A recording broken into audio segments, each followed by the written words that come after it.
स्वागत है आपका हमारे YouTube चैनल निधि एकेडमी पर। हम लोग एसएससी जीडी का अभ्यास प्रश्न पत्र कर रहे थे, तो आज उसी कड़ी में हम लोग 9वीं सीरीज यानी 9वां सेट पेपर करने वाले हैं। इस सेट पेपर को आप ऑनलाइन भी दे सकते हैं। ऑनलाइन आप लोग कैसे देंगे तो वो मैं आपको बता देती हूँ। इसके लिए आपको मेरा ऐप डाउनलोड करना होगा। निधि एकेडमी ऐप डाउनलोड करना है गूगल प्ले स्टोर पर जाकर। इसे जब आप रजिस्टर करेंगे कुछ इस तरह से दिखता है और इसमें टेस्ट सीरीज जो आपको यहाँ दिख रही है, जब आप इस पर क्लिक करेंगे तो यहाँ पर आप एसएससी जीडी को दे सकते हैं। ठीक है, यहाँ आपको सारे टेस्ट पेपर मिलेंगे, तो आप पहले यहाँ जाकर अपना टेस्ट पेपर का अभ्यास करिए और फिर उसके बाद आप ये वीडियो देख सकते हैं। इसमें आपको एक्सप्लेन मिलेगा। ठीक है, आप किसी और परीक्षा की तैयारी कर रहे हैं तो आप लाइव क्लास भी ले सकते हैं और कंप्लीट बैच भी ले सकते हैं। लाइव क्लास के लिए नया बैच शुरू हुआ है, आप इस बैच को ले सकते हैं। कंप्लीट क्लास के लिए बैच लेना चाहते हैं तो दिए हुए नंबर पर कॉल करके आप बात पता कर सकते हैं। ठीक है, इसी के साथ साथ छात्र कह रहे थे कि मैम एसएससी जीडी की बुक आप दे दीजिए, तो मैंने आप लोगों के लिए ये बुक बनाई है जिसमें अभ्यास प्रश्न पत्र हैं। बहुत ज़्यादा अभ्यास है इसमें, तो आप चाहें तो ले सकते हैं। अमेजोन पर भी मिल रही है और फ्लिपकार्ट पर भी। ठीक है, तो यहाँ से आप जाकर ले सकते हैं। तो हम लोग शुरू करते हैं अपनी टेस्ट सीरीज और पहला क्वेश्चन आपके सामने है। जैसा कि मैंने आप लोगों को पहले ही बताया है कि मैं यहाँ पर आप लोगों को क्वेश्चन दूंगी, क्वेश्चन के साथ उसका ऑप्शन बताऊंगी। इतना ही समय आपके पास है उसे हल करने का। इतने ही समय में आपको मुझे उत्तर देना है। और याद रखिए, हिंदी के पेपर के लिए हमें 15 मिनट मिलने वाले हैं। 20 क्वेश्चन हैं हमारे और 15 मिनट में नहीं, हमें बहुत जल्दी ख़त्म करना है, तो हम जल्दी जल्दी करने की कोशिश करेंगे। ठीक है, तो यहाँ इस क्लास में समय लग सकता है क्योंकि मैं आप लोगों को व्याख्या भी बताती हूँ। चलो शुरू करते हैं। तो पहला प्रश्न हमारे सामने है, पहाड़ के ऊपर की समतल भूमि। वाक्यांश यानी पहाड़ के ऊपर की समतल भूमि। इस वाक्यांश के लिए हम क्या एक सार्थक शब्द बोलेंगे, ये हमें बताना है। सार्थक शब्द बताना है, अनेक शब्दों के लिए एक शब्द है। ऑप्शन दिया है अंतरिक्ष, ऑप्शन दिया है आदित्य का, अनावृत या आगत पत्तिका। ठीक है, 4 ऑप्शन आपके सामने हैं। तो देखो, अंतरिक्ष तो होता है आकाश से ऊपर का स्थान। ठीक है, आदित्य का, इसको कहते हैं जो पहाड़ के ऊपर फैली हुई जो समतल भूमि होती है। बिल्कुल आपने सही समझा, यही इसका उत्तर है। ठीक है, तो बी इसका उत्तर हो जाएगा, इसका आंसर हो जाएगा। आदित्य का हो जाएगा पहाड़ के ऊपर जो मैदानी भाग आ जाता है उसको कहते हैं। अगला प्रश्न है हमारा नंबर 2। दिए गए वाक्य का वह भाग ज्ञात करें जिसमें कोई त्रुटि है।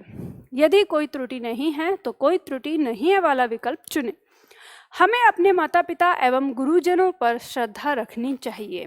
तो यहाँ पर हमारी जो त्रुटि है वो किसमें है, पहले वाक्य में जान लेंगे, ऑप्शन हम बाद में पढ़ेंगे। तो देखेंगे, हमें अपने माता पिता एवं गुरुजन पर श्रद्धा रखनी चाहिए। तो ध्यान दो, गुरुजन पर कहना गलत होता है, ये गलत हो जाएगा। हमें अपने माता पिता एवं गुरुजनों में श्रद्धा रखनी चाहिए, ये सही होगा। तो हमें पता चल गया कि गलती किस भाग में है, तो बस हमें आंसर मिल जाएगा। ए ऑप्शन हमारा हो गया। ठीक है, चलिए अगला प्रश्न लेते हैं। प्रश्न संख्या 3। दिए गए शब्दों का विलोम चुनना है। पहला शब्द दिया है, जो शब्द दिया है अधोगामी। अधोगामी का विलोम क्या होगा, यानी विपरीत क्या होगा? आगामी, ऊर्ध्वगामी या विगत या निवृत्ति। तो आपको पता है आगामी मतलब आने वाला, तो इसका विलोम हो जाएगा विगत। ठीक है, ऊर्ध्वगामी का मतलब होता है, यानी ऊर्ध्वगामी ही इसका विलोम हो जाएगा। ठीक है, अधोगामी का विलोम क्या हो जाएगा? ऊर्ध्वगामी हो जाएगा। तो हम कह सकते हैं कि आगामी का विलोम हो जाएगा विगत और निवृत्ति का विलोम हो जाएगा प्रसूति। तो इस तरह से हमारा जो उत्तर है वो क्या हो जाएगा? बी हो जाएगा। चलो आगे बढ़ते हैं। अगला प्रश्न है प्रश्न संख्या 4। रिक्त स्थान की पूर्ति के लिए सबसे उपयुक्त शब्द का चयन कीजिए। रिक्त स्थान कैसे हल करना है मैंने आप लोगों को बताया ही है। रिक्त स्थान हल करने के लिए आप चारों ऑप्शन को इसमें रखकर देखेंगे। दीपा का स्वर अत्यंत कर्कश था। दीपा का स्वर अत्यंत कठिन था, दीपा का स्वर अत्यंत श्रेष्ठ था, दीपा का स्वर अत्यंत कसैला था। आपको पता चल गया, कसैला कड़वा होता है, श्रेष्ठ नहीं आएगा स्वर के लिए, कठिन भी नहीं आएगा स्वर के लिए, बचा क्या, कर्कश। ठीक है, तो उत्तर क्या हो गया, ए हो गया, दीपा का स्वर अत्यंत कर्कश था। ठीक, चलो आगे बढ़ते हैं। अगला प्रश्न, प्रश्न संख्या 5। प्रश्न संख्या 5 कह रहा है दिए गए वाक्य का वह भाग जिसमें कोई त्रुटि है वो बताना है। प्रश्न क्या है आपका, वाक्य दिया है पिता ने बच्चों को जलेबियां खिलाए। तो इसी में हमको यहाँ पे विकल्प को देखने से पहले हमें त्रुटि इसमें पता करनी है। पिता ने बच्चों को, अब देखो यहाँ पर कर्ता कारक के साथ जो कारक चिन्ह आ गया, कर्म कारक के साथ कारक चिन्ह आ गया, तो यहाँ पर ये जो जलेबियां हैं इसके साथ कोई कारक चिन्ह नहीं है, तो हमें यहाँ पर ये बात पता चल जाती है कि हमारी क्रिया अब किसके अनुसार होगी, जलेबी के अनुसार होगी। अब जलेबी हमारी स्त्रीलिंग है तो स्त्रीलिंग होनी चाहिए क्रिया। ठीक है, तो यहाँ पे ऑप्शन क्या है, ये तो पुल्लिंग दिया हुआ है तो इसलिए इसमें गलती होगी, खिलाए नहीं खिलाई, खिलाई होना चाहिए, जलेबियां खिलाई, तो हमें मिल गया इसमें। ठीक है, तो सी उत्तर हो जाएगा हमारा, तो ये हमें मिल गया। चलो आगे बढ़ते हैं। नंबर 6, नंबर 6 में दिया दिए गए वाक्य में रेखांकित खंड को प्रतिस्थापित करना है। तो प्रतिस्थापित करना है, ठीक है, मैंने आप लोगों को बताई है प्रतिस्थापन का मतलब क्या होता है, जो गलत भाग है उस भाग की जगह सही चुनना, या जो रेखांकित किया हुआ भाग है उसकी जगह अनेक शब्दों का कोई एक शब्द आ रहा होगा, या जो रेखांकित किया हुआ भाग है उसकी जगह कोई पर्यायवाची आ रहा होगा। तो हमें देखना है, यहाँ पर दिया है पिताजी का यह फैसला तुम्हारे हित का है, इस वाक्य में त्रुटि है तो हमें सही वाला हिस्सा यहाँ रखना है।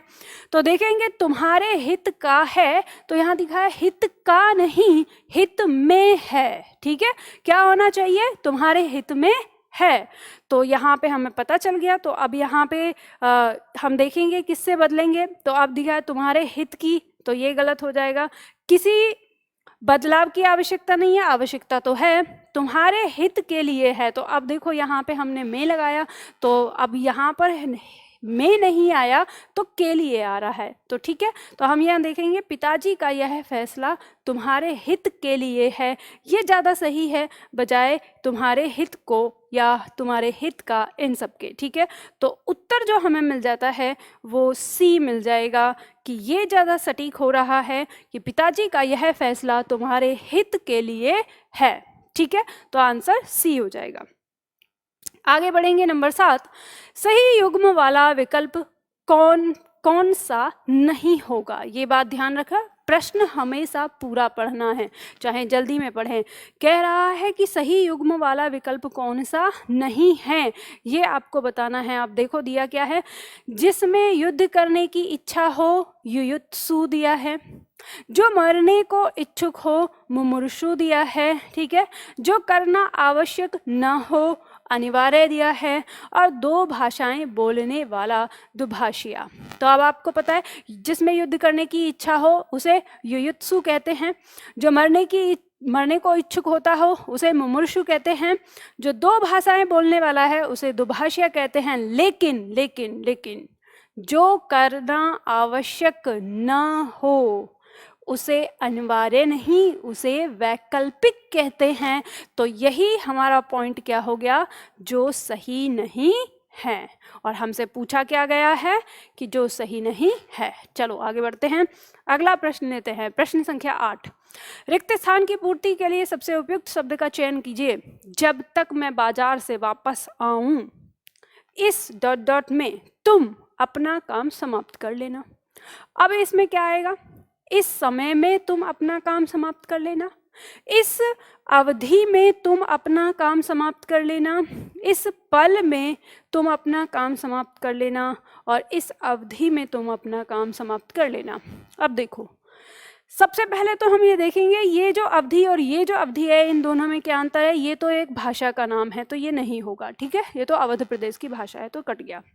अब यहाँ पे दिया है कि जब तक मैं बाजार से वापस आऊं, तो ये कोई एक पल की घटना तो है नहीं, तो ये पल भी कट जाएगा। अब बात करेंगे, 2 पॉइंट आ गया, समय और अवधि। तो कह रहा है कि जब तक मैं बाजार से वापस आऊं, तो ये जाएगा यहाँ से जाएगा बाजार और फिर वहाँ से वापस आएगा, तो ये एक क्या है, एक तरह का समय अंतराल है, मतलब अवधि है। तो यहाँ पर हम समय का नहीं, हम किसका प्रयोग करेंगे, अवधि का प्रयोग करेंगे कि जब तक मैं बाजार से वापस आऊं तुम इस अवधि में अपना काम समाप्त कर लेना। ठीक है, तो इस तरह से हमें ये बात पता चल जाती है, आंसर हो जाएगा डी। आगे बढ़ते हैं, अगला प्रश्न नंबर 9। प्रश्न संख्या 9 कहता है दिए गए शब्द के समानार्थी शब्द का चयन करें। समानार्थी शब्द बता रहा है, यहाँ पर शब्द दिया है गर्मी, ऑप्शन दिया है मसृण, ऑप्शन दिया है निदाघ, ऑप्शन दिया है दिवा, ऑप्शन दिया है वासर। देखो, वासर और दिवा ये कहते हैं दिन को, ठीक है, दिवस दिन, ठीक है, वासर। और मसृण का मतलब होता है मुलायम या कोमल, ठीक है, मुलायम या कोमल। निगाध का मतलब होता है गर्मी, ये इसका समानार्थी हो जाएगा। ठीक है, तो चलिए ये आपको आंसर मिल गया। आगे बढ़ते हैं, अगला प्रश्न है प्रश्न संख्या 9। पापड़ बेलना मुहावरे का सही अर्थ है पीछे पड़ना, बेकार जीवन बिताना, बहुत श्रम करना या कठिन काम करना। तो जो कहते हैं ना, अरे मुझे बहुत ही पापड़ बेलने पड़ रहे हैं, मतलब बहुत कठिन काम करना पड़ रहा है, तो इसलिए उत्तर क्या हो जाएगा, डी हो जाएगा। ये तो बहुत आसान है, देखो मुहावरे तो आपके बहुत आसान होते हैं, आप आसानी से कर सकते हैं। ठीक है, चलिए आगे बढ़ते हैं।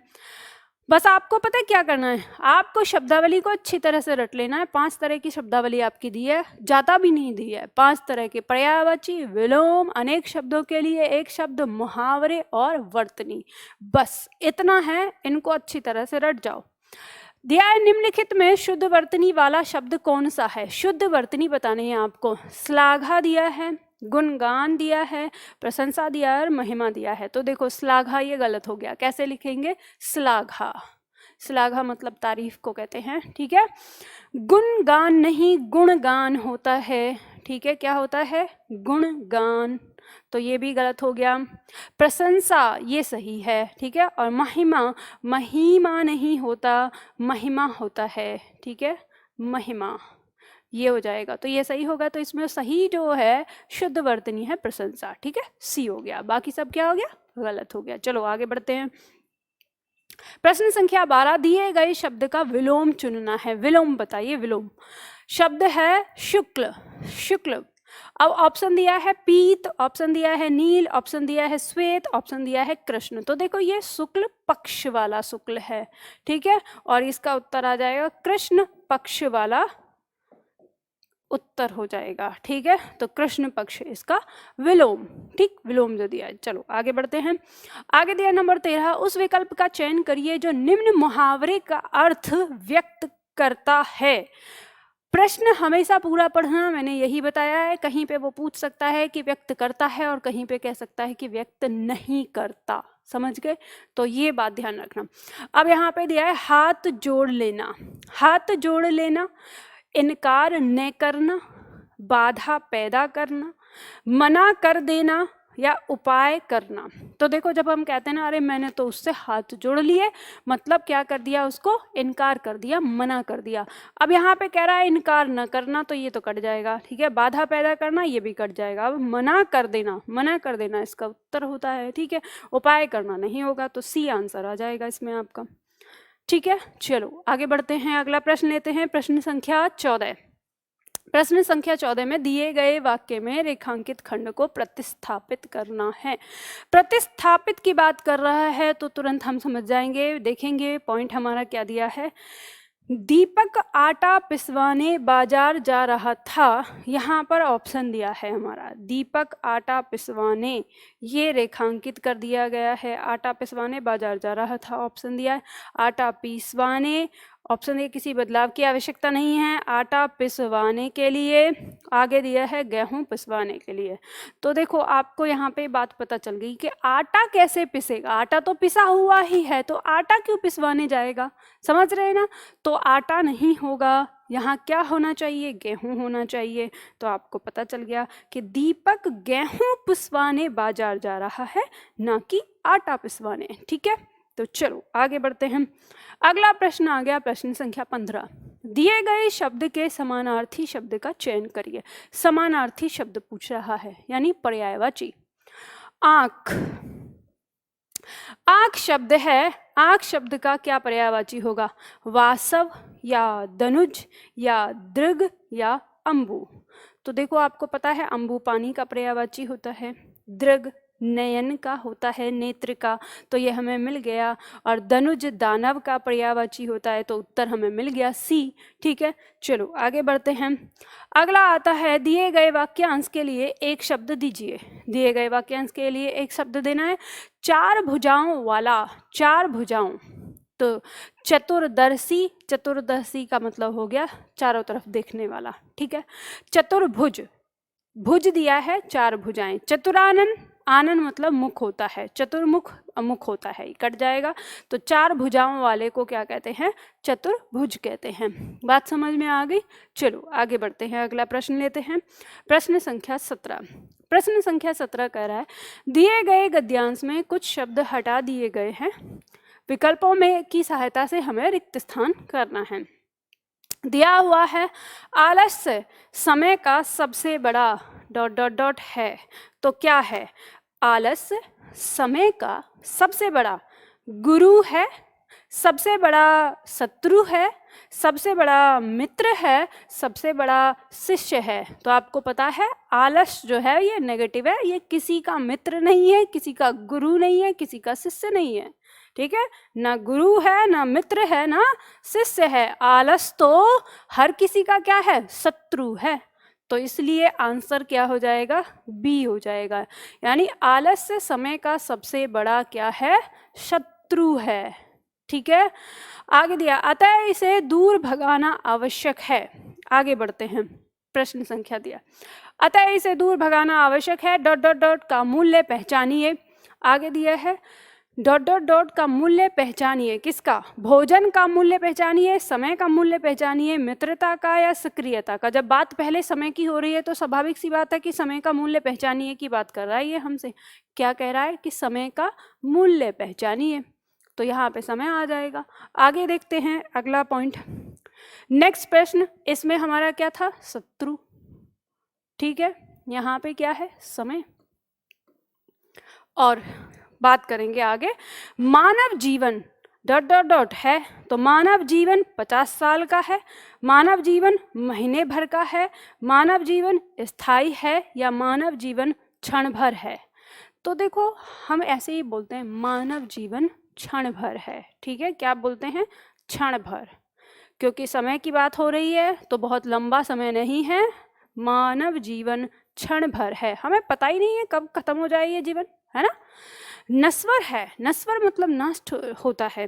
तो आगे देखेंगे क्या कहना चाह रहा है, इस नश्वर संसार में हमें समय का डॉट डॉट डॉट करना है। क्या करना है? उपभोग करना है, इसे बर्बाद करना है, दुरुपयोग करना है कि सदुपयोग करना है। तो आपको पता चल जाएगा कि हम इसका सदुपयोग करेंगे। तो नंबर 4 में क्या आ जाएगा? सदुपयोग। ठीक है, तो हमारा यहाँ पर ये गद्यांश हो गया पूरा। तो आप देख सकते हैं दिया है, आलस्य समय का सबसे बड़ा शत्रु है, अतः इसे दूर भगाना आवश्यक है। समय का मूल पहचानिए, मानव जीवन क्षण भर है, नश्वर है। इस नश्वर संसार में हमें समय का सदुपयोग करना चाहिए, करना है। विद्यार्थियों के लिए तो समय का विशेष महत्व है। ठीक है, तो इस तरह से हमने यहाँ पर सारे प्रश्न किए। तो यहाँ हमारा ये सेट समाप्त हो जाता है। आप लोगों के कितने यहाँ पर सही हुए प्रश्न ये मुझे कमेंट बॉक्स में ज़रूर बताना। और फिर आप सभी लोगों के लिए मैं बता देती हूँ कि इस टेस्ट पेपर को आप कहाँ पे अभ्यास दे सकते हैं। निधि एकेडमी ऐप डाउनलोड करना है। ऐप में जैसे ही जाएंगे टेस्ट सीरीज़ यहाँ पे आपका दिया हुआ है, इस टेस्ट सीरीज़ पे जाके आप इसे यहाँ पर दे सकते हैं। फ्री ऑफ कॉस्ट है, इसके लिए कोई चार्ज नहीं है। आसानी से जाके आप यहाँ दे सकते हैं। ठीक है, किसी भी प्रकार की अगर समस्या आ रही है इसे लेने में या इसे समझने में, तो दिए हुए नंबर पर आप कॉल करके पता कर सकते हैं। ठीक है, कॉल करने का समय जो है दिन के 9 बजे से लेकर शाम के 7 बजे तक है। तो आप दिन में कॉल करिए, रात में करेंगे तो शायद उठेगी ही नहीं आपकी कॉल, ये तो आप जानते ही हैं। ठीक है, तो आज के सेट में आपके कितने क्वेश्चन आए, सही हुए, ये भी आपको मुझे कमेंट करके बताना है। तो आज के लिए इतना ही करते हैं, फिर मिलते हैं अगली क्लास में अगले सेट पेपर के साथ।